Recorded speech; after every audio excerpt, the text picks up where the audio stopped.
preparing the live stream. So this is going to be recorded, and you can watch the recording at any point in time. Done. Okay, good. Next.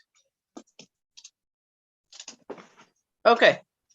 Yeah, by staying in this meeting, you consent to being live streamed. Got it. Very good. Okay.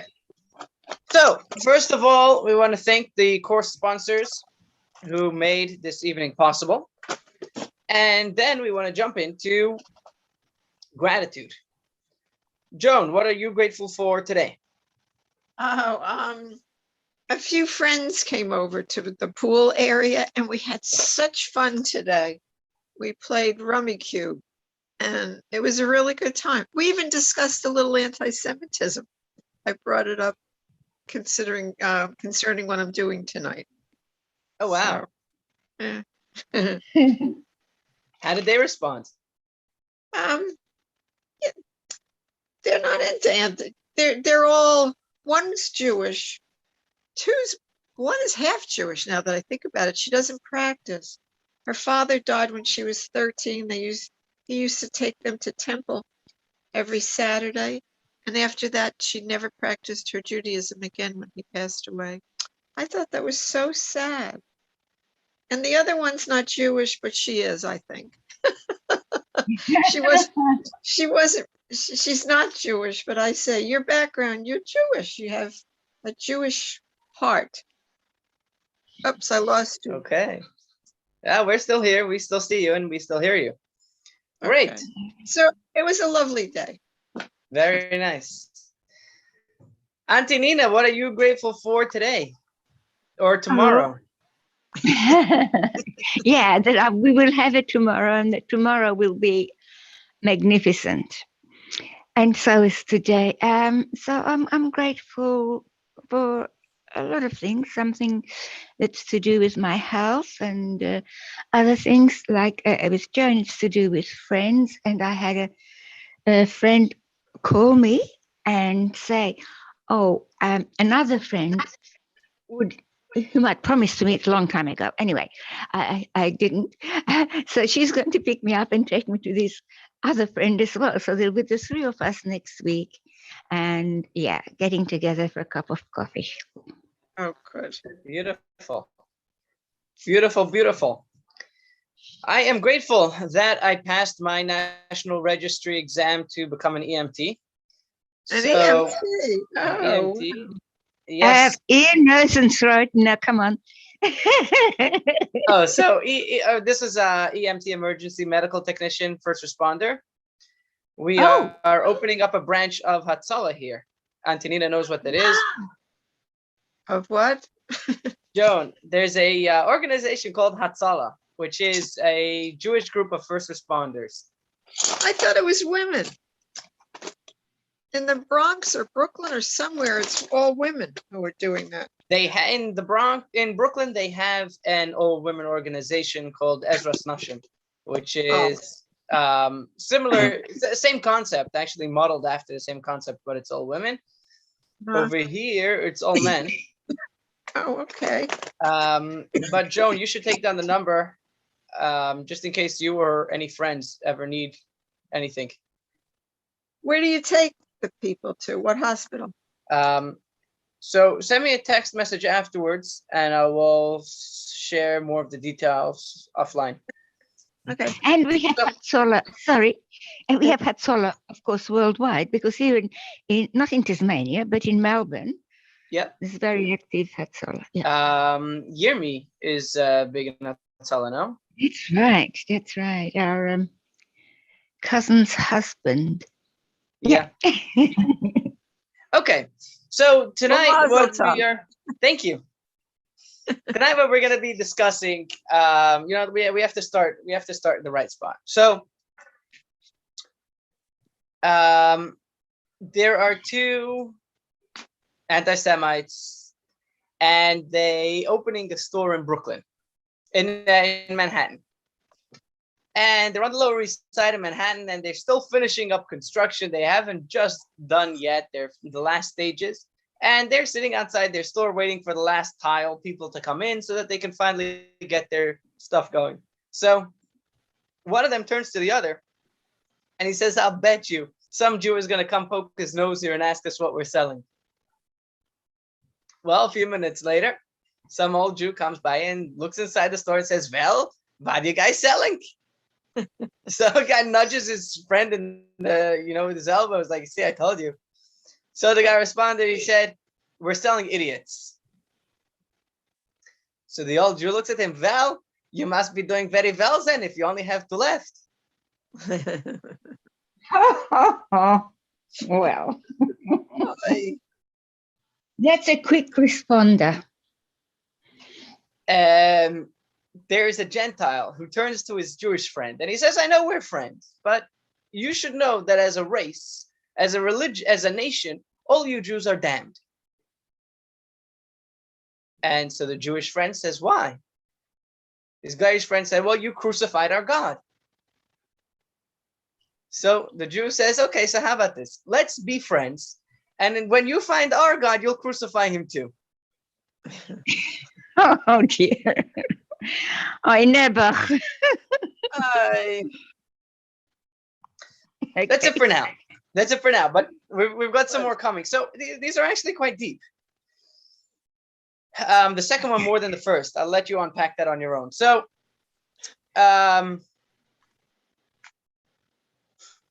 okay, one more. My boss calls me the computer. It's not because of my fast processing skills. It's because if you leave me unattended for 15 minutes, I shut down. That's a very pertinent one. That's cute. Okay. So I'm a fast computer. I shut down sooner. So last week, we spoke about the issues with responding out of a place from fear. If we are afraid of anti-Semitism, we have an issue. Just a second, Leib Moshe is calling. Must have an issue logging in. Hello. Yeah.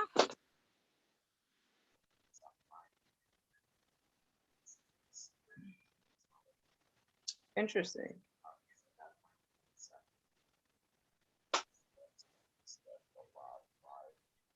ChabadGFL.com/live, and it's not going for you?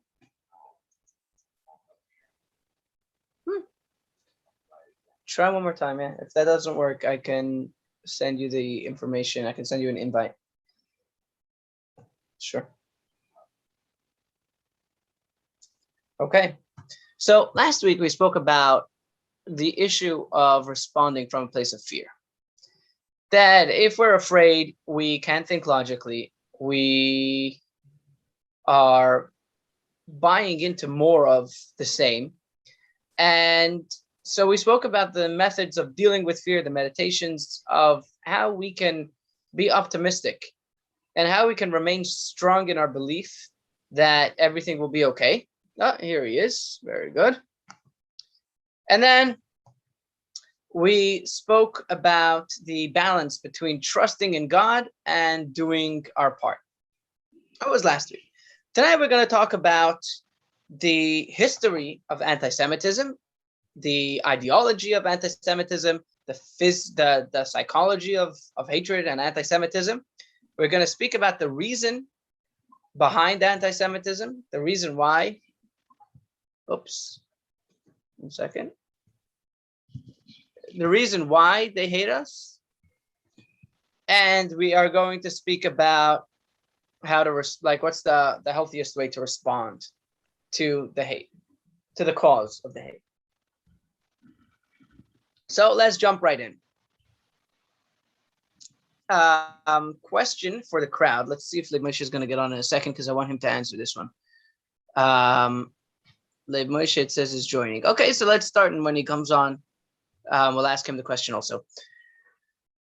When did, or what are the origins of anti-Semitism? When did anti-Semitism start?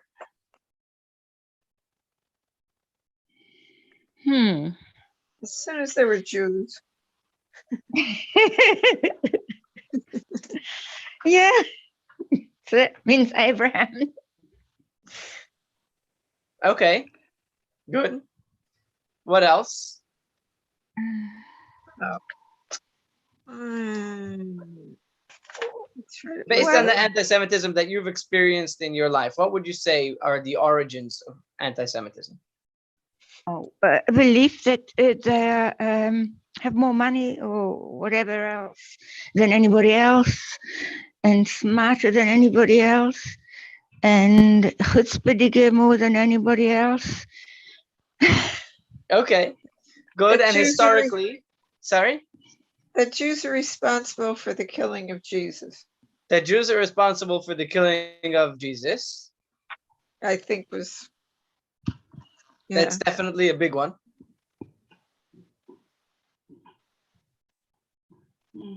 So, a lot of people believe that anti-Semitism started from Christianity. It was a religious thing.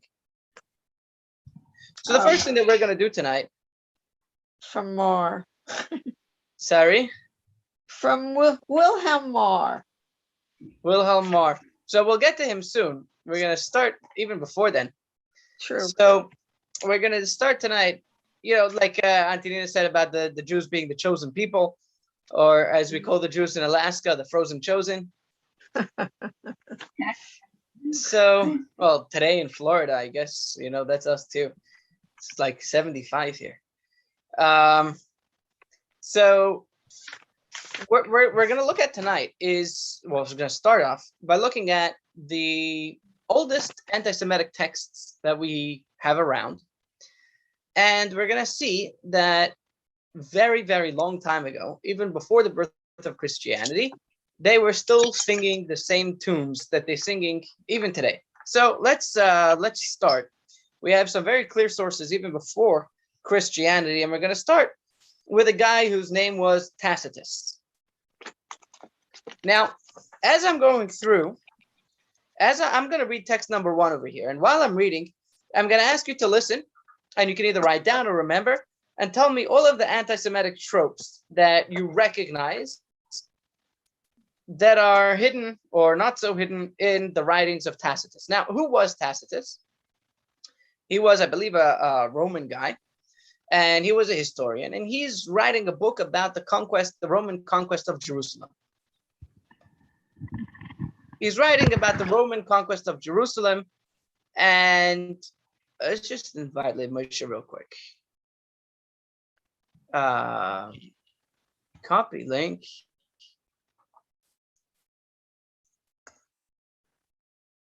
Send over here. Compose to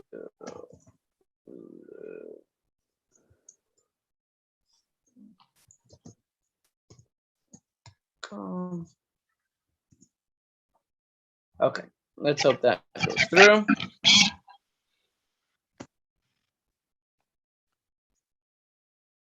Okay, so we have this guy Tacitus, and he's writing about the Roman conquest of Jerusalem.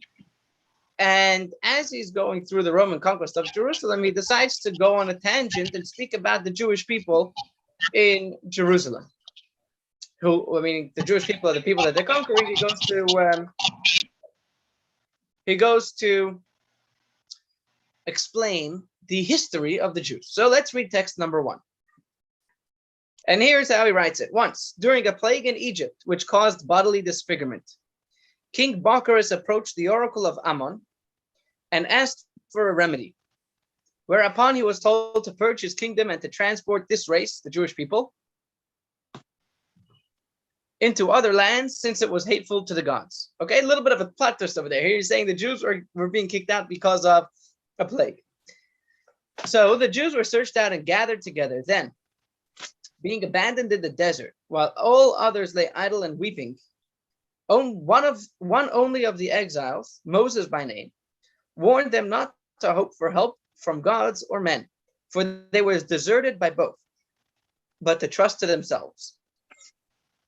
And he continues, the Jews regard as profane all that we hold sacred. On the other hand, they permit all that we abhor. They first chose to rest on the 7th day, but after a time they were led by the charms of indolence to give over the 7th year as well to inactivity. The other customs of the Jews are base and abominable, and owe their persistence to their depravity. For the worst rascals among other peoples, renouncing their ancestral religions, always kept sending tribute and contributions to Jerusalem, thereby increasing the wealth of the Jews. Again, the Jews are extremely loyal toward one another and always ready to show compassion. But toward every other people, they feel only hate and enmity. So this is Tacitus. And he lived, when did he live? I think like 56 to 117. Right near where it says Tacitus slanders Jews, go to your right. And then it has his name. and it has his bio over there. Okay. And 270 BC. 56 Oh, no. to 117. Sorry. 56 to 117. 56 to 117. Thank you. 56 to 117. So, oh, here we go. Now I'm seeing it. Okay. So here we have this Tacitus who's writing these things about the Jewish people. Unfortunately, they don't sound too strange to our ears. And Joan, what did you pick up that you recognized? Well, the first thing they caused the plague Okay. in the first paragraph. Yeah. The third paragraph, you want more? Whatever you got. Well, the third paragraph, they regard as profane all that the Romans hold sacred. Mm-hmm. They permit that which the Romans don't want. Mm-hmm. They're not consistent in what they do. Okay. Their customs are base and abominable. Mm-hmm. Worse rascals renounce their religion and their the Roman religion and send money to increase Jews in Jerusalem. Right. And they feel only hate and enmity towards others who aren't Jews. Okay. So you picked up quite a few of those things that you recognized way back from over 2,000 years ago. Auntie Nina, what did you pick up? Well, the same thing, like scapegoating and blaming them, and they are different from everybody else, and with giving the money to Israel and not believing their own, not loyal to the home country, Rome, but only to those who are like themselves. So it's practically the same. It's Beautiful. I mean, well, not so beautiful, but yes. So I actually, I was preparing for this, and I actually found 12. Oh my goodness. Number one, they're blaming the Jews for, like, there's a nation has a problem and they're blaming it on the Jews. That's scapegoating. Yeah. Right? Scapegoating. Number two, the Jews caused the plague. And unfortunately, even this year and last year, we see that the American Jewish Council put together in May of 2020, I think, a list of all of the websites and social media accounts of people who were going around and blaming COVID-19 on the Jewish people. Oh, yes. My goodness. As Meyer Lansky put it, a plague is not a plague until they blame the Jews. Oh, wow. I hadn't heard that. Oh my. Wow. Yeah, so that's still here. Number three, the Jews are fearful, he said. They were scared and weeping all in the desert. Number four, they are hated by everyone. Number five, they're hated by God. Number six, he says that they are different in every way. What we think is good, they think is bad. What we think is bad, they think is good. Number seven, he says that they are depraved. Number eight, he says they are mooching off. They are parasites, right? Getting their money from all the other nations. Number nine, he says they're obsessed with money. And number 10, they are insular and they stick to themselves. And number 11, they are loyal only one to another. And number 12, they hate everyone else. So here you have all pretty much everything that we're hearing today, all coming from this guy. And it's way before, or I shouldn't say way before, but it's before Christianity even existed. True. So we see that yeah, a lot of people blame their hatred of the Jews on the fact that Jesus was killed, but we see these things happened even before then. Wow. Let's look at Josephus. Josephon in Hebrew. Josephus was the son of Matisyahu Kohen Gadol, one of the high priests, and he was a historian. Liar. He was writing. Sorry, He was a liar. he was a liar or a traitor. A liar. And Interesting. a traitor. A liar. Tell me more. Well, the things he wrote about were not true. They were false. The things he wrote about what? I can't give you more specifics off the top of my head. I apologize. Okay. Thank you, Leib Moshe. I understand there are certain inaccuracies in his writing. However, I believe that a lot of what he wrote, his account of the destruction and his history, is generally believed to be somewhat accurate.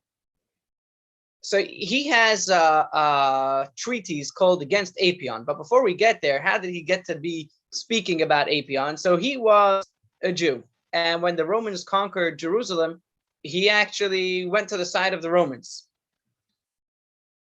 And he was a writer. He figured he got a good writing job over there. And he got safety because they liked the way he wrote. So he wrote a lot of history, and there was a man whose name was Apion. Now, Apion had lived before him, he wrote a horrible anti-Semitic literature. And he used to go in these rants against the Jewish people. And so Josephus took the liberty of his position to write a rebuttal to Apion. And he has this treatise called Against Apion. Now, we don't have any texts available from Apion. I don't think that anything exists from Apion. But from Josephus's Against Apion, we can see what Apion wrote. So let's take a look at Josephus, what he wrote in text number 2. Leib Moshe, would you read text number 2 for us? It's going to be on page number 50. 50. 50? 50? Yeah. Okay. They tell lies and invent absurd calumnies about our temple without showing any consciousness of impiety. Yet to high-minded men, nothing is more disgraceful than a lie of any description, but above all on the subject of a temple of worldwide fame and commanding sanctity. Within this sanctity, Apion has the effrontery to assert that the Jews kept an ass's head, worshiping that animal and deeming it worthy of the deepest reverence. That fact was disclosed, he maintains, on the occasion of the spoliation of the temple by Antiochus Epiphanes, when the head made of gold and worth a high price was discovered. Now, how did it escape him that the facts convict him of telling an incredible lie? He adds a second story of Greek origin, which is a malicious slander upon us from beginning to end. In their anxiety to defend Antiochus, they have further invented to discredit us the fictitious story which follows. Apion, who is there, the spokesman of others, asserts that Antiochus found in the temple a couch on which a man was reclining. The king's entry was instantly hailed by him with adoration as about to procure him profound relief. Falling at the king's knees, he stretched out his right hand and implored him to set him free. He said he was a Greek and that while traveling about the province for his livelihood, he was suddenly kidnapped by men of a foreign race and conveyed to the temple. There he was shut up and seen by nobody, but was fattened on feasts of the most lavish description. At first, these unlooked for attentions deceived him and caused him pleasure. Suspicion followed, then consternation. Finally, on consulting the attendants who waited upon him, he heard of the unutterable law of the Jews, for the sake of which he was being fed. The practice was repeated annually at a fixed season. They would kidnap a Greek foreigner, fatten him up for a year, and then lead him to a certain wood where they slew him, sacrificed his body with their customary ritual, partook of his flesh, and while immolating the Greek, swore an oath of enmity to the Greeks. The remains of their victim were then thrown into a pit. The man stated that he had now but a few days left to live and implored the king, out of respect for the gods of Greece, to defeat this Jewish plot upon his lifeblood and to deliver him from his miserable predicament.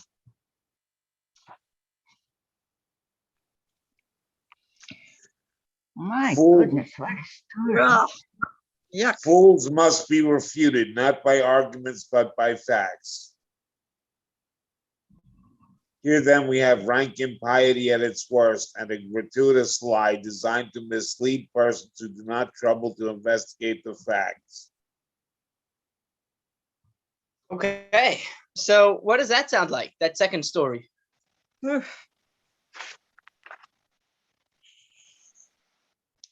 Sounds like the blood libel, doesn't it? And slander. So what we see is that anti-Semitism or Jew hatred is as ancient as it is absurd.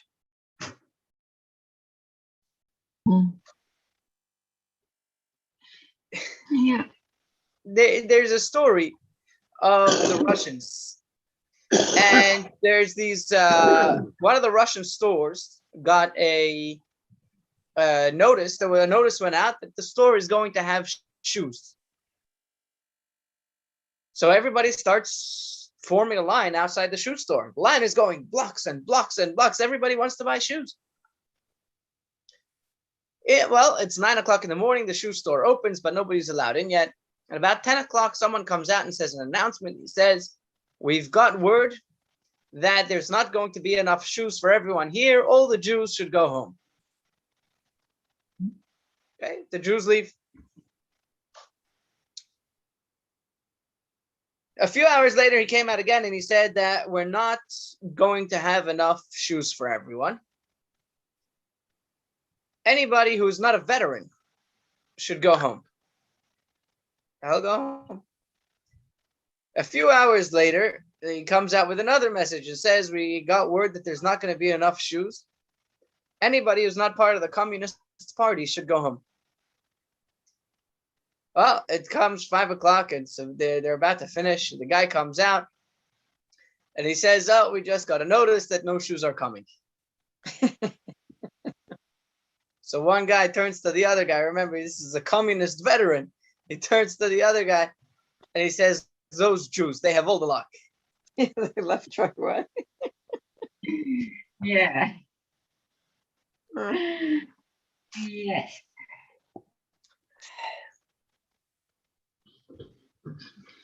We do. Yes. Baruch Hashem. Yeah. Sure. Or the refusenik who finally got his visa, his exit visa, and he's finally allowed to go to New York, to the land of the free, to America. And the guy, the communist, asked him. He said, "Why did you need to leave? Over here also, look at, we believe in freedom of speech, just like they do in America. Why did you feel like you needed to leave here and go there? Here we also have freedom of speech." So the refusenik looked back at him and he said, "Over there, they also believe in freedom after speech." Yes. Hopefully, Okay, no. so we see that that anti-Semitism goes way back, and they were spreading ridiculous rumors about the Jews, and the same garbage that we're hearing today has been, going on for a long time, very long time. So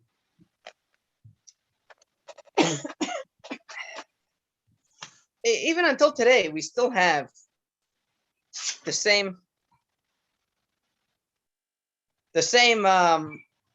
things going on, and there's a they let's look at text number 3. Joan, would you read text number 3 for us? Before we get into it, now there's no way to know either way, this way or that way. You know, I don't want anyone to get upset when we talk about, you know, we're going to be mentioning a little bit about conspiracy theories, and I understand that for a lot of people it can be a very touchy subject, either one way or the other way.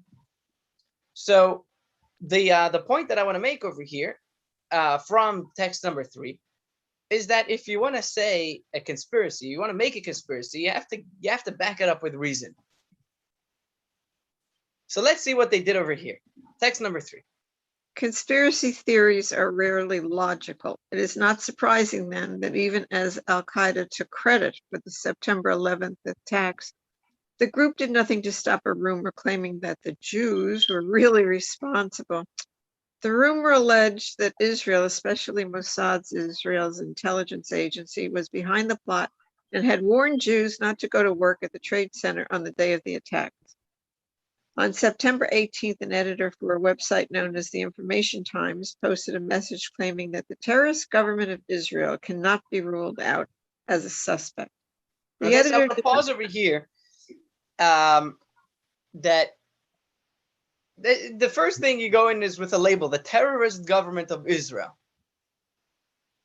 That's the first issue that I have over here. Whether or not, I don't know. It could be that Israel was behind the attacks. I would never know. no. I don't think so. It doesn't make much sense to me, but I don't have a way to disprove it. But here's the first issue that I have.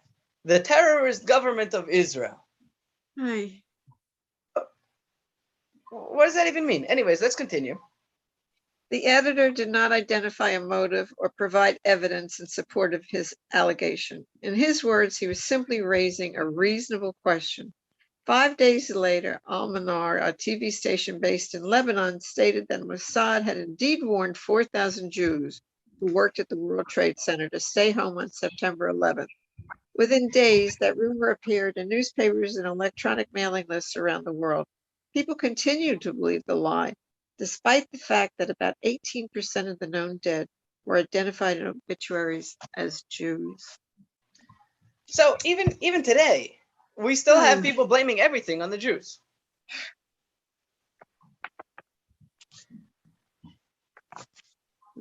And like we said before, you can look, Google it afterwards. The American Jewish Council put together a list of all the newspapers and online outlets who blame COVID-19 on the Jewish people.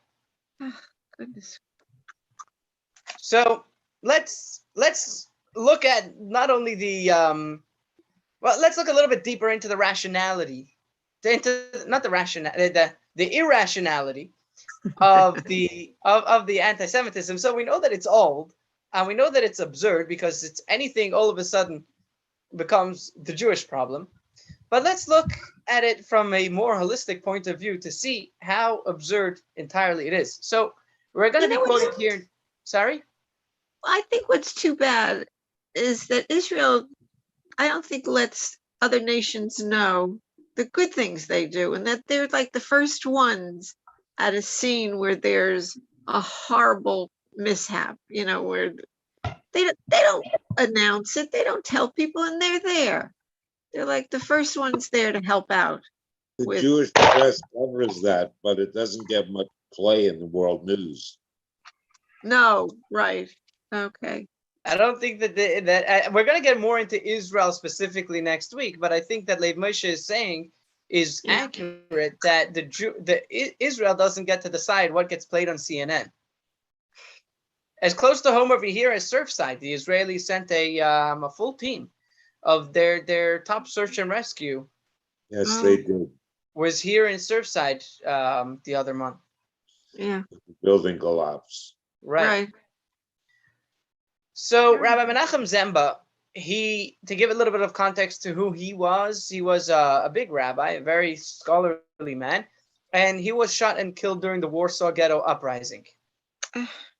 So to give it a little bit of context of who he was, but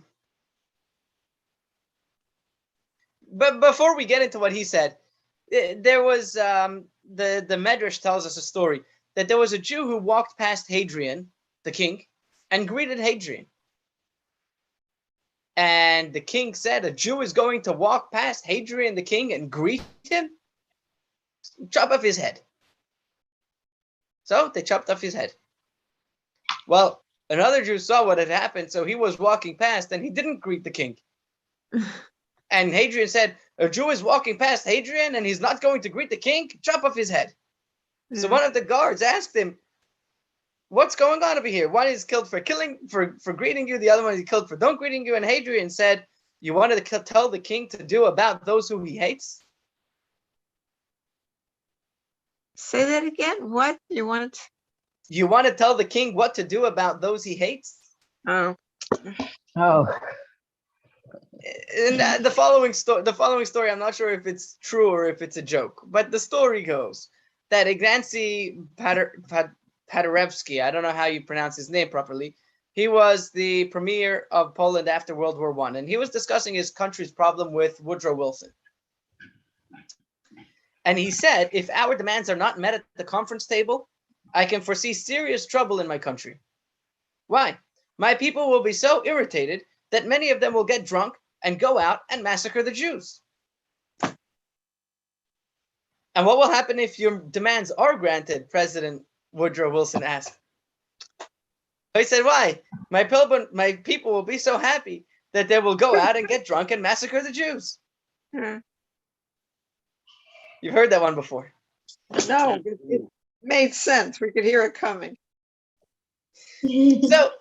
So I'm gonna pull the text up on the floor. Actually, I just remembered I have the textbook open over here on page 54.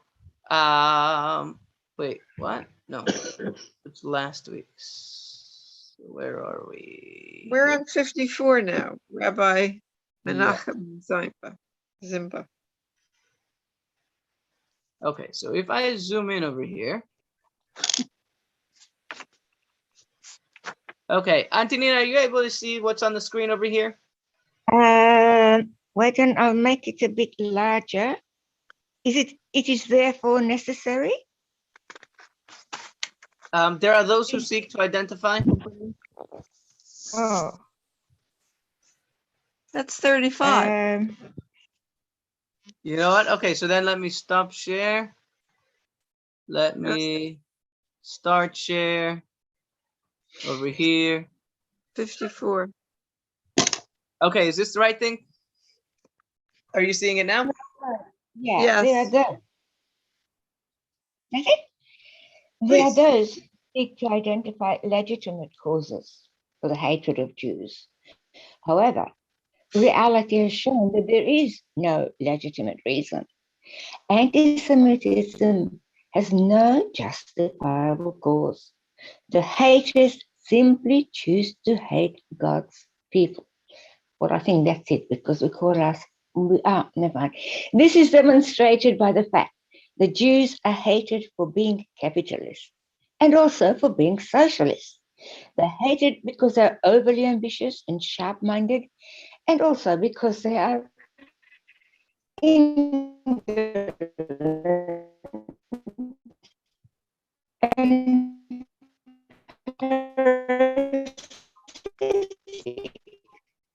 The sound's not good. Jen. hated because that's the picture. Okay, so that's, I haven't got green. Oh, they are too religious and conservative, and also because they advance progressive and secular ideas. The reason for this hatred are consistently consistently contradictory and have not an ounce of logic behind them. So what do we have here? We have here that anti-Semitism is old, anti-Semitism is absurd, and anti-Semitism is contradictory. So where are we going with this? We're going with this is that it's not because we killed Jesus, whether that's true or not. It's not because all these issues existed before then. It's not because we're smart, because at the same time, it's because we are parasites. It's not because we are religious and right wing, because it's also because we are secular and left wing. It's not because we are rich, because it's also because we are poor. So, what is it?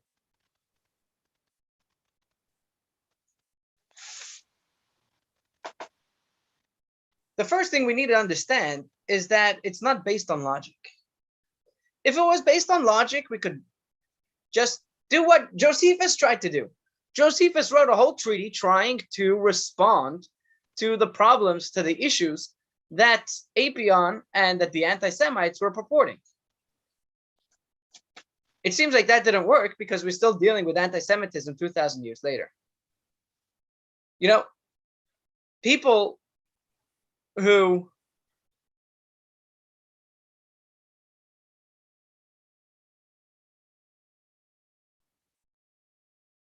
I want to bring an example, but I'm scared it might become political. What's a good example?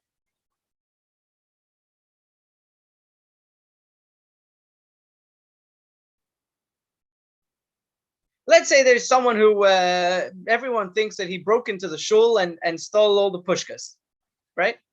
So nobody is talking to him. Nobody's looking at him. Everybody is shunning him. And people want to have nothing to do with him. Well, guess what? A few weeks later, they find out on the footage and they find out that it was someone who looked like him, but wasn't actually him, wasn't even Jewish, some guy who broke into the synagogue. They found him and they recovered all the money from the pushkas. So now we get up in the middle of shul, we get up in the middle of services, and we make a big apology and we say, sorry, it was a lookalike, and we recovered the money, and Yankel is a good guy. So now everybody's going to love Yankel again. We're going to hug him. We're going to say, I'm sorry. And we're going to move on and re-include him in our services. Now, I'm going to go here, even if it might be, I don't know if I should. Should I or should I not? Try it. I think it's probably better not to. Probably better not to.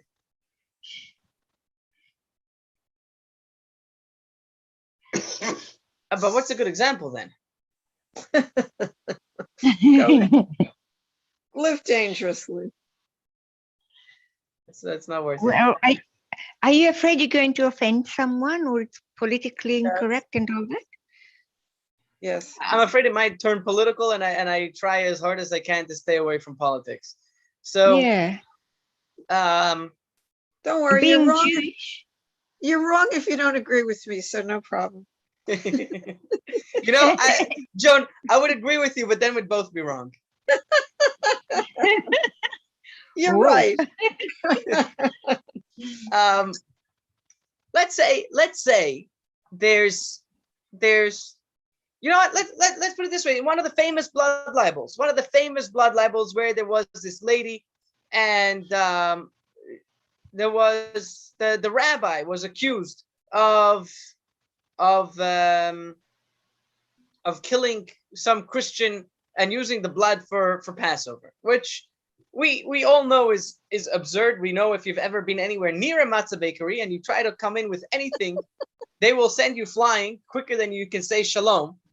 If you've ever watched the process of the matzah bakery, there's flour and water and nothing else. But they already had everything set up, and the priest and everyone had everything set up, and there was a trial. And as part of the trial, the Jewish people brought the Goyish cleaning help. And she testified that she saw the rabbi's wife checking the eggs for blood spots to make sure that there's not even a speck of blood in there. And if there was a blood spot in the egg, they would throw out the whole egg. So that should be a good testimony that if the Jews are not even going to eat an egg that has a blood spot, of course they're not going to kill someone and use their blood for food. Did that stop the pogrom? Not at all. The Jews were still found guilty, and they still made a pogrom, and they still burned down the city. What's going on over there? We have clear evidence that Jewish people don't eat blood. What's going on here? What's going on here is that it wasn't about the blood to begin with.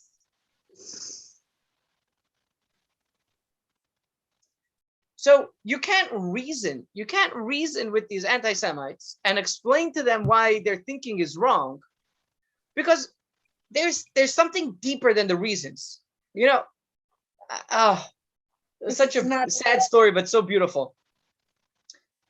There was a great rabbi, brilliant mind, and he had a student who was also brilliant.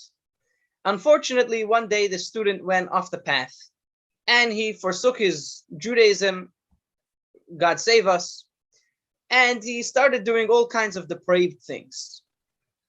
One day he comes into the yeshiva and he walks over to the rabbi and he starts listing off all of his faith-based questions to the rabbi. And he asks, Rabbi, you have an answer for me? You have this, you have that, and you have the other, and that's why answer me.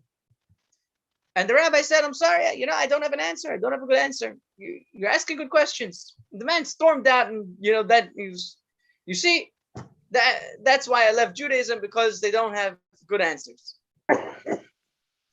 So the students looked at their rabbi and they said, why didn't you answer him? These questions are basic, fundamental questions that you've lectured to us about extensively.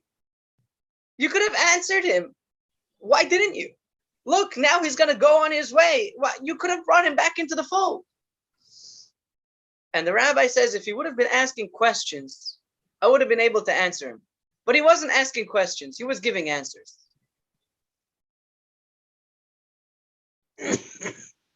He was giving answers of why he left. He was giving answers of why he's doing what he's doing, because he has these issues.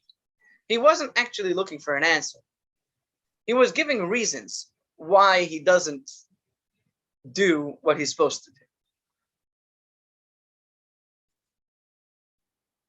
All of these, the Jews are too smart, the Jews are too dumb, the Jews are about money, the Jews are too poor, the Jews control everything, the Jews are parasites.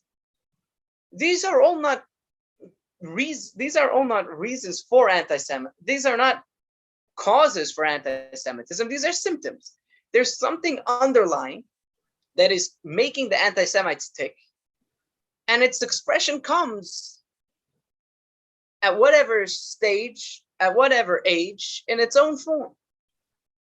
And therefore, they will be contradictory because they're not the real reason for the hatred.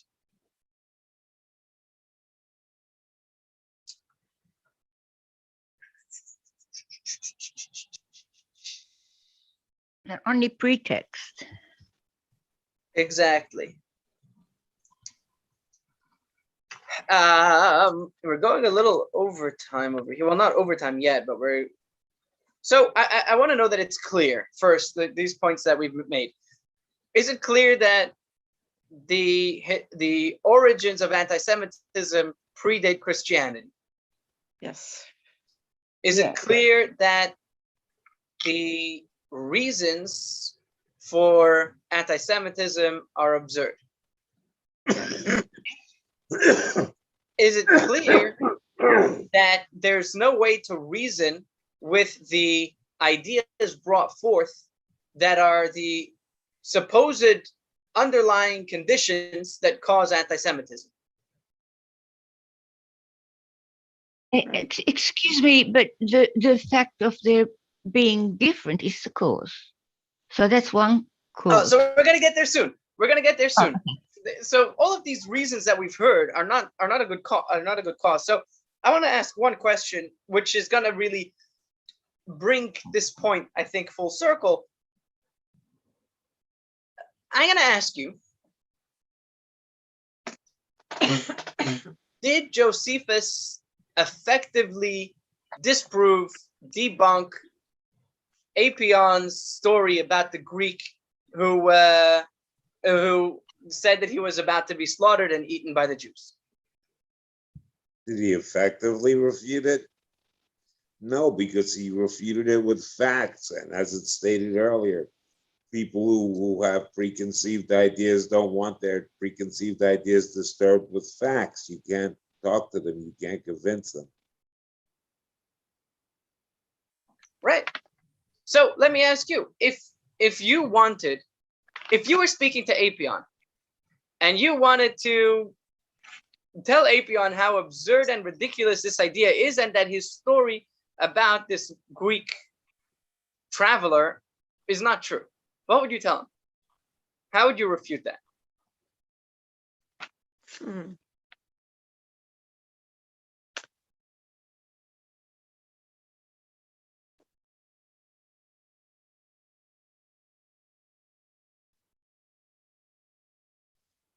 May I offer this Pretty thought? hard to, Sorry, May I offer this thought?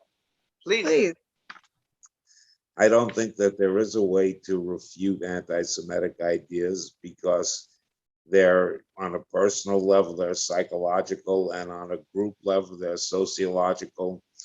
People are always looking for a scapegoat, for someone who's under them, so they can feel better about themselves by looking down on another group, just like whites do to black people and did for so many years to black people in America. Everybody wants to feel that they're ahead of at least this group. At least I'm not a Jew. At least I'm not black.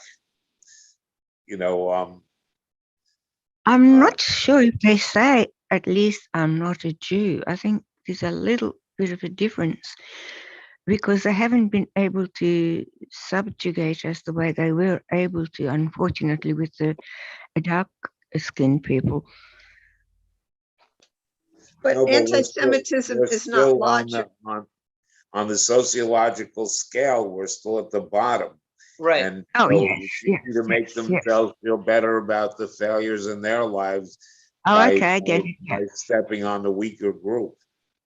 Yeah. Anti-Semitism is not logical.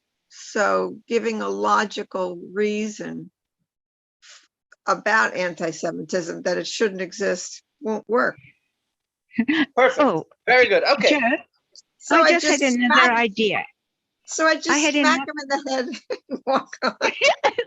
Well, I was going to say, how to refute them is to learn their language. You have to learn Greek. You have to- Okay. Yeah. I It wouldn't help if we spoke to them in English. That's true. I think you'd have to do something good for them. Show them goodness. And who knows? Yeah. So the answer is, at least I believe, that there's no way to refute that. No. There is no way to disprove that story. And you know, someone once told me, again, as an Australian, I am very intrigued by the way politics works in America. And I see such a very interesting chasm between the Republicans and the Democrats. And it seems like everything in life is either is viewed through a completely different colored lens. Someone told me that there a parable. He said, if you have black ants and red ants and you put them in a can and you shake the can and you shake it and you shake it and you shake it and you shake it, and then you let it rest, you'll see that the black ants and the red ants will start killing each other. The phenomenon is because the black ants believe that the red ants did it, and the red ants believe that the black ants did it. Meanwhile, it was neither of them. So and it's his point was that sometimes things happen that we have this whole narrative that we built, and we have this whole way of looking at things. We have a whole system in place, which both sides are a system, and both sides have a way of looking at things. And anything that happens will have to fit into one of these systems. So you have the actual story that happened. You know, what do they say? The media used to tell us the news and we decided what to think about it. Today, the media tells us what to think about it. We have to figure out what happened. So the nuances are going to have to fit either this side or that side. And if you're trying to convince someone of the other party about to look at things the way that you're looking at them, you're going to have a very hard time, because they're looking at it from a whole different lens. and they're never going to come across to your side. Yeah. Henry Ford once went to a fortune teller, and the fortune teller told him, "Mr. Ford, you are going to die on a Jewish holiday." So Henry was very confused. He was very curious. He said, "What? Rosh Hashanah, Yom Kippur?" And the man said, "Mr. Ford, any Whatever day you die will be a Jewish you holiday." die. All right. He was anti-Semitic. I understand. That's what the point of the joke. Yeah. Okay. So if that's the case, we're going to skip a little bit over here in interest of time. If there is no logic behind the hate, if there is no reason behind the hate, then like we said last week, why the Jews? Why were the Jews chosen for this hate? Now, yes, there have been many other groups, and as Leib Moshe said, also other one specific group who have been hated and oppressed. But to the extent that our nation was, and for the length of period that our nation was, and they're unrelenting. Today, you have the people who are in the front lines marching for black rights are at the same time going against the Jewish people and anything that we stand for, which is very interesting. And we're going to touch upon that later, that you have people who are very forward thinking and embracing diversity, yet when it comes to Judaism, this we can't handle. So why is it that we were chosen for this? So the answer that I want to put forth is that the issue is with the hater, not the hated.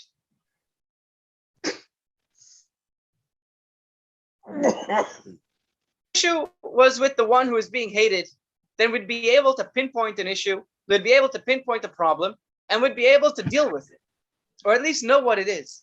The fact that nobody knows even what it is shows us that the issue here is with the one who is hating, not the one who is hated.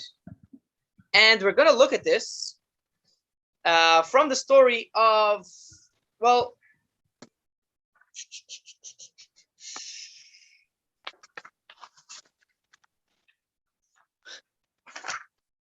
okay, I am going to read text number 8 from Lord Dr. Jonathan Sacks, Rabbi Jonathan Sacks. And he kind of puts together a lot of the different reasons that are given. And he says, this is on page number 60. There has been an almost endless set of speculations about what the cause of anti-Semitism actually is. Some have seen it in psychological terms: displaced fear, externalization of inner conflict, projected guilt, the creation of a scapegoat. Others have given it a socio-political explanation. Jews were a group who could conveniently be blamed for economic resentments, social unrest, class conflict, or destabilizing change. I think that we've touched upon pretty much all of these ideas so far.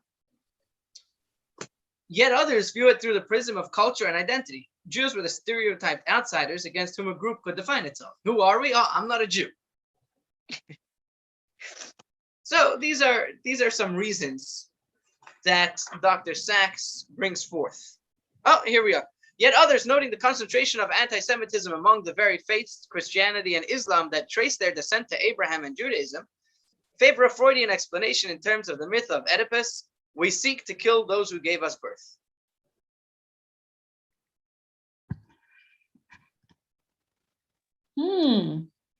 It would be strange indeed if so complex a phenomenon did not give rise to multiple explanations. So if we had the time, I would ask if any of these explanations resonate with you. But we don't, so what we're going to look at is one explanation. We're going to focus on one explanation from the Lubavitcher Rebbe, explaining a passage in the Talmud that has to do with the story of Esther. Story of what? Esther. We spoke about last week. The story of Esther, the recap of the part that's important for now, is that Haman, we'll call him Haman, the king at the time was Achashverosh, and he was a foolish man, and his greatest advisor's name was Haman. Haman was a big anti-Semite. And he came one day to Achashverosh, and he said, hey, I'm going to give you boatloads of gelt. And Hanukkah, Purim, we're mixing it up, but he said, I'm going to give you boatloads of gelt, and you're going to let me kill the Jews. We're going to have an appointed day, and all of the citizens and all of the armies are going to kill every single Jew, men, women, and children. And Achashverosh responded, HaKesef nasu lach, va'am lases boikatev beinecha. The money is yours, keep the money, and do whatever you want with the Jews. So let's look at text number 9. Lev Moshe, would you read text number 9 for us on page 61? We can use a parable to gain insight into the respective positions of Ahasuerus and Haman. They are similar to two individuals, one of whom has a tall mound in his field, whereas the other has a ditch in his field. The owner of the ditch mused to himself, I wish I could buy the tall mound to fill up my ditch. The owner of the mound said to himself, I wish I could purchase the right to dump my mound into this empty ditch. Not long afterward, the two met. The owner of the ditch said, sell me your mound. The owner of the mound said, take it for free. You'll do me a favor. Very good. So what's going on over here? You have some guy who dug out a hole. He wanted to build a swimming pool. Then his wife convinced him that it's going to be too dangerous with the kids. So he has his empty hole over there. But the empty hole is almost just as dangerous as a swimming pool. So he wants to fill in his hole. Meanwhile, there's someone else who did fill in a swimming pool, but he didn't have an excavator come and haul away all the mound. So he has this big dirt pile in his backyard. He's trying to figure out what to do with it. So the guy with the ditch is willing to pay money to get the dirt. And the guy with the dirt is willing to pay money to get rid of it. So when the man says, sell me your mound, he says, look, let's have a win-win. I'll save the money of having it carted away. You'll save the money of buying it, and we'll make it even. We'll call it a deal. And we walk away, both of us, richer than we were before. Right?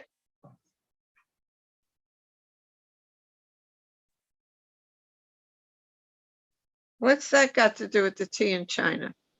Oh, very good. So that's where the Rebbe comes in. The Rebbe explains what's going on over here. And the way the Rebbe explains it is that anything in Torah is very specific. So who was the mound? Who was the ditch? And what does a mound and a ditch have to do with getting rid of the Jews? Right. What was Haman gaining? How was Haman filling a ditch by killing the Jews? So Achashverosh had a mound, which was the Jewish people. Haman had a ditch, which was the Jewish people. How will killing the Jews get rid of his ditch? So here's what the Rebbe explains. There are two kinds of anti-Semites. There's an anti-Semite like Achashverosh, who looks at the Jewish people, there's flat land, and then there's the Jewish people. They stick out like a sore thumb. They have their own holidays. They do their own thing. They stick to themselves. They'll be so quick to help another Jew. Their communities are so tight. They don't intermarry. So it's not a big deal. But they are a break in the scenery. And so if there's anything that's going to happen, it's going to happen to them. Then you have a different kind of anti-Semite. That the existence of a Jew breaks him down on the inside and makes him feel like he's missing something. Because of what the Jew represents. A Jew represents holiness.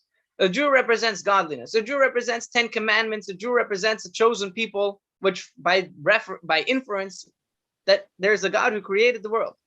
So whether the Jew is practicing or not practicing, whether the Jew is wearing a yarmulke and tzitzis, a black hat and a beard or not, if there's a Jew, the Jew by existence is a reminder of the fact that there's a God.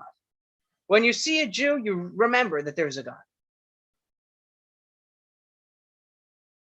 Haman was lacking in his life spiritually. And anytime he saw a Jew, he felt that lack. Anytime he felt a Jew, he felt his lack of observance. He felt like extreme guilt for what he wasn't doing. So there's two ways of getting rid of that. You know, like just when you have your to-do list, and every time you take out your phone and you look at your to-do list, you start getting depressed. So there's two options. Number one is you can do them. Number two is you can get rid of the list. So Haman had two choices. Either he could have started acting like the way he knew he should have, or he could get rid of the reminder that he should be doing better.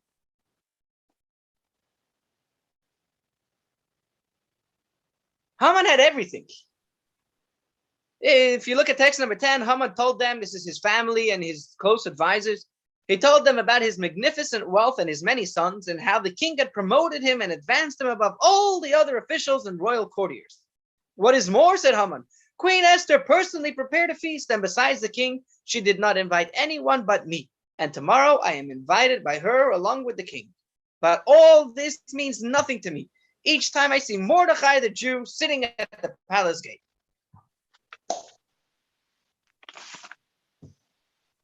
When he saw a Jew, it symbolized to him a higher calling in life, something that he was not prepared to do. And therefore he wanted to kill them. In modern times, we have also these two kinds of anti-Semites. You have the Nazis who went around killing the Jews. And then you had the neighbors who sat by idly and did not care that their neighbors were being ripped out of their houses and shot in the street. You have those who actively care to get rid of the Jews, and you have those who are like the Mount. The Jews are different, they're sticking out, but it doesn't bother me.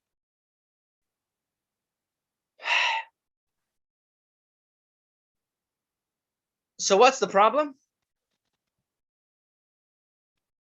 The problem is that a guy like Haman feels like he should be doing more spiritually.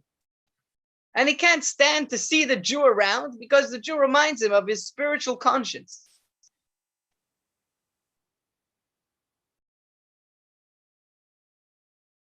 So who has a problem here? The Jew or the hater? The hater. The hater has a problem. Let him deal with his problem. Let him figure himself out.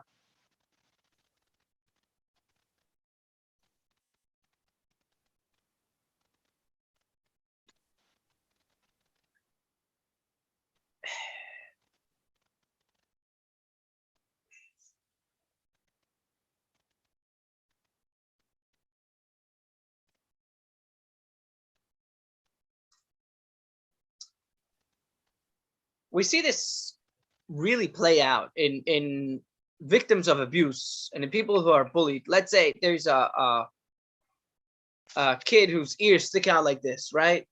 And so he's being bullied. So the kid is like, if only I got a surgery and had my ears stuck back like that, then the bully wouldn't bully me. There's no problem that his ears are out like that. The bully isn't. What would you tell a kid if your kid was being bullied because of the shape of their ears? And they were telling you, I wish that I could get a surgery and have my ears shaped regularly. What would you tell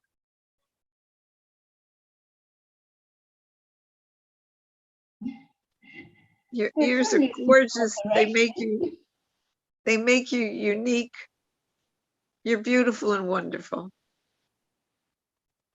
And what would you tell them about the bully? You would tell them that bully has whatever insecurities he has or whatever problems he has in his own life. So he's coming and picking on you. But the issue isn't with you. If you change, he'll pick on you for something else, or he'll pick on someone else.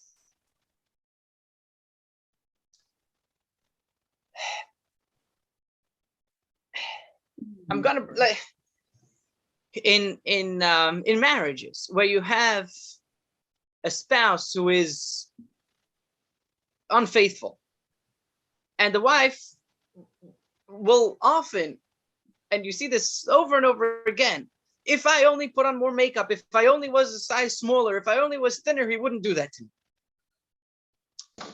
It's garbage. It's not true. It's not true at all. The reason why her husband wasn't faithful has nothing to do with her size, has nothing to do with her makeup. And if someone would come and tell you, I wish I would get, surgery and makeup and all of these things, that's not the right thing. You cry with them, you hug them, you be there for them, and you let them know that they are perfect how they are. And the fact that they're overweight is not the reason, it's not a reason to be hurt like that. And that's not the reason why the perpetrator is hurting them.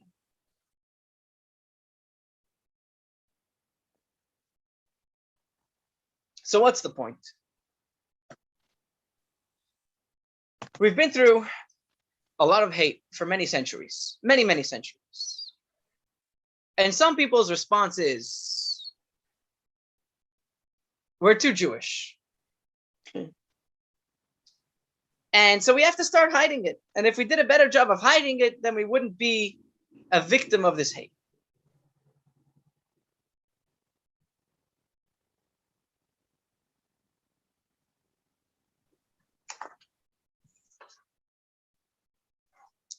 Later on, you can read text number 11. You know what? Let's do this. Let's do text number 11 quickly. This is on page 64, again from Rabbi Sachs. Jews must fight anti-Semitism, but never internalize it. That is easier said than done. If you are hated, it is natural to believe that you are hateful, that the defect lies in you. It rarely does. Hate exists in the mind of the hater, not in the person of the hated. Jews have faults, and Judaism is a religion of self-criticism and repentance. But those faults have nothing to do with those of which they are accused by their enemies.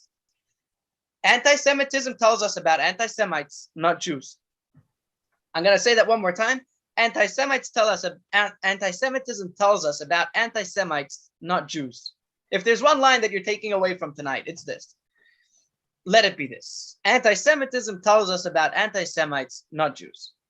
One of the mistakes made by good, honorable, and reflective Jews was to believe that since Jews were hated because they were different, they should try as far as possible not to be different.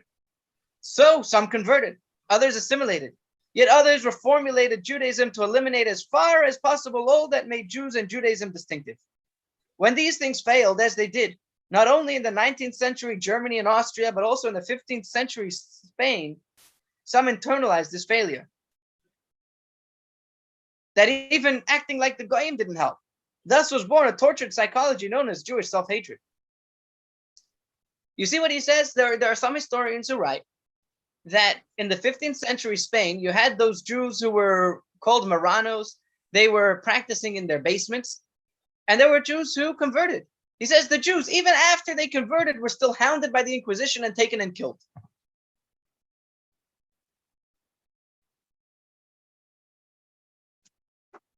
Trying to blend in didn't really help. So you have people who will say, Mantinina, you probably remember this story. There was, when my parents were, they started a Hanukkah menorah, public menorah lighting in a town in rural Australia. Regional Australia, I should call it. It's some town in the middle, halfway between Melbourne and Sydney. And they met a few Jewish people, and then my mother decided we should make a Hanukkah menorah lighting. And they discussed it with the people. And there was this man, I forget his name. He said, you can't do that. What kind of anti-Semitism it's going to cause if you're going to have a public display of Judaism? We have to stay quiet. We have to stay under wraps. We cannot bring attention to ourselves. That man was playing into this exact theory. That if we're going to stick out, that's what's going to cause them to hate us. We have to do exactly the opposite. We have to remember, no, we are going to be us. We are going to be we. And if the Jew hater has a problem with that, let him fix his problems. If he has an issue with the fact that he's not serving God the way he should be, let him fix that. Let him change that. The end of the story is that on the day of the Hanukkah event, as my parents were there setting up already a few hours before the event, this guy shows up with a big, I think he was even wearing a big yarmulke. And I don't remember if it was my father or my mother. I think it was my father. Was so curious, said, what are you doing here? I thought you don't like it. He says, I think it's wrong what you're doing. I think it's a bad idea. But if anybody is going to come and start up with the Jews, I'm going to be the first person to protect you.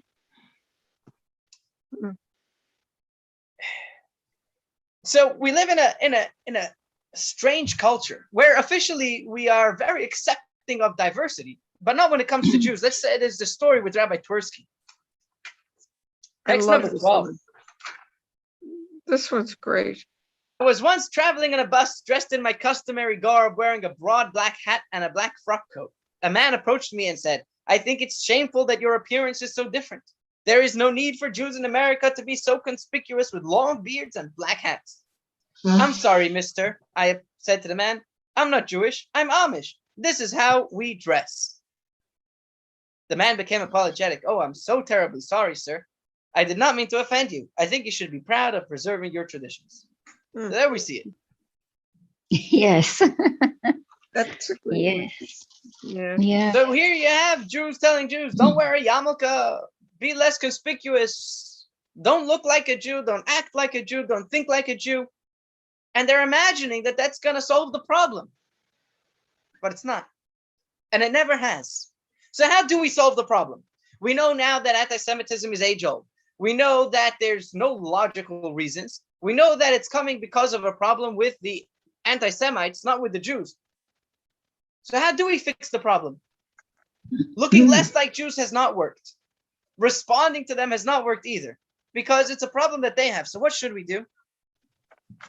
The answer is Be ourselves. to be ourselves, exactly, to be who we are. Like Daniel Pearl said, my father is a Jew, my mother is a Jew, I am a Jew. So let's leap into that. Let us be proudly Jewish. Let us be proud of who we are.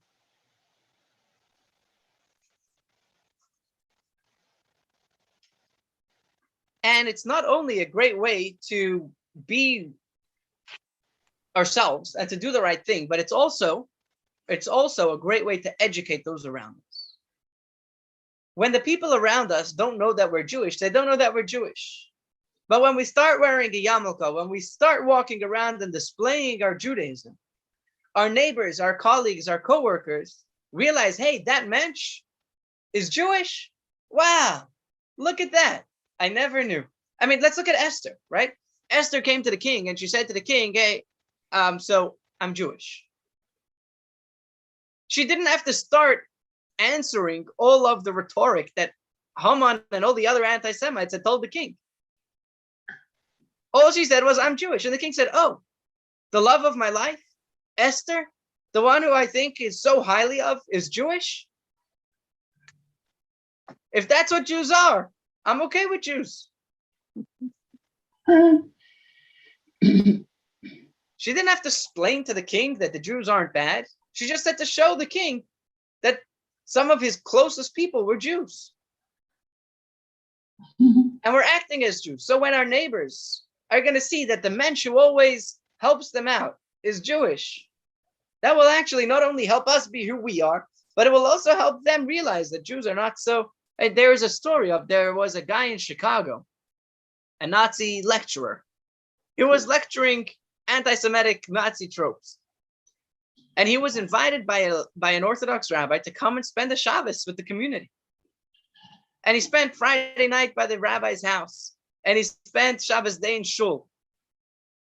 And he said, wow, this is very different than what I had expected, very different than what I had been told. And he then started lecturing about how he had switched from a Nazi to a pro-Israel, pro-Jewish supporter. And he speaks about his journey. So, to summarize where we've come tonight, is that anti-Semitism is old and absurd. The problem is not with us, the problem is with those who hate us. So,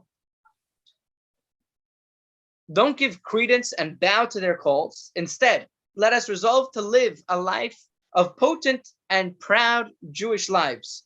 And little by little, we will change and exchange the darkness with light. And as we're coming closer to Hanukkah, a little bit of light gets rid of a lot of darkness.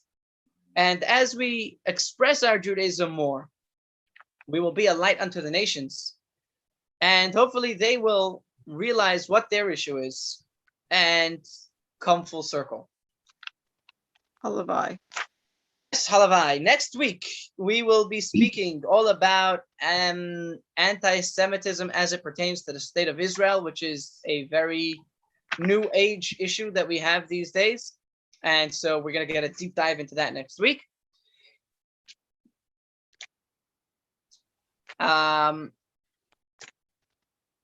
Yeah. So, what is a nugget that you found interesting that you're taking away with from this evening?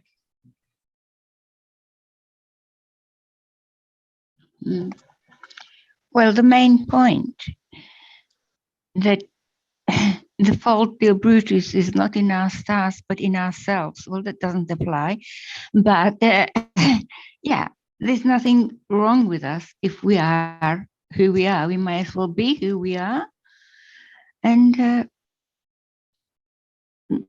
I don't know. I have to think some more. Beautiful. Thank you. That there's not a problem with us that causes hatred.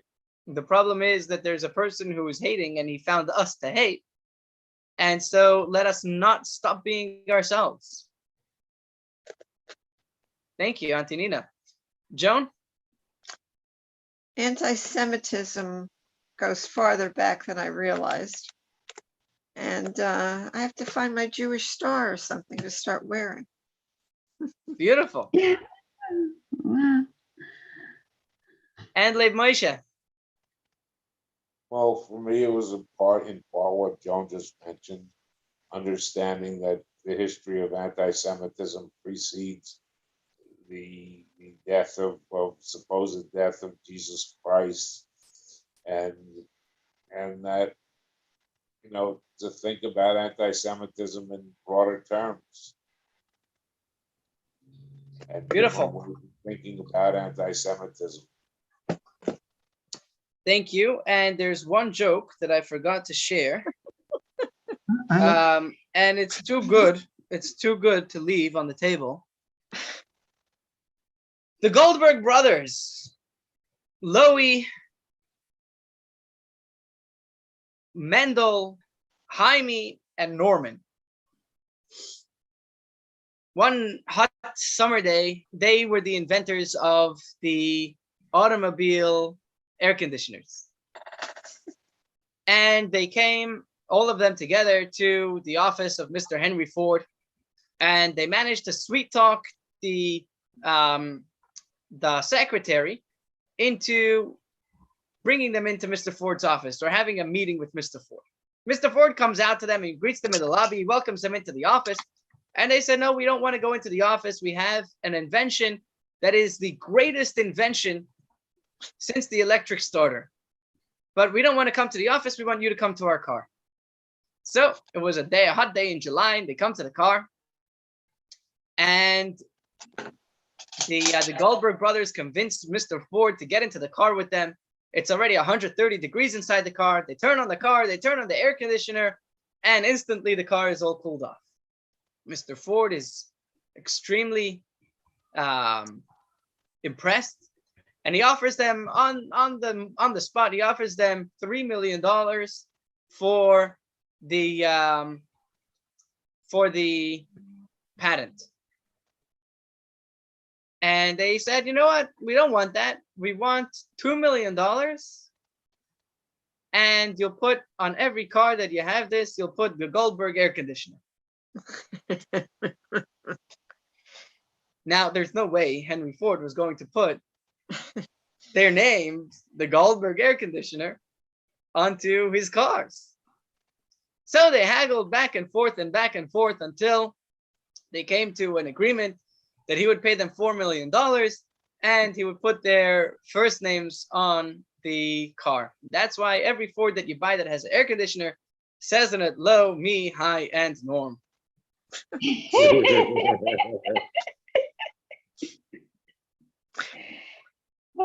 Okay. Take care.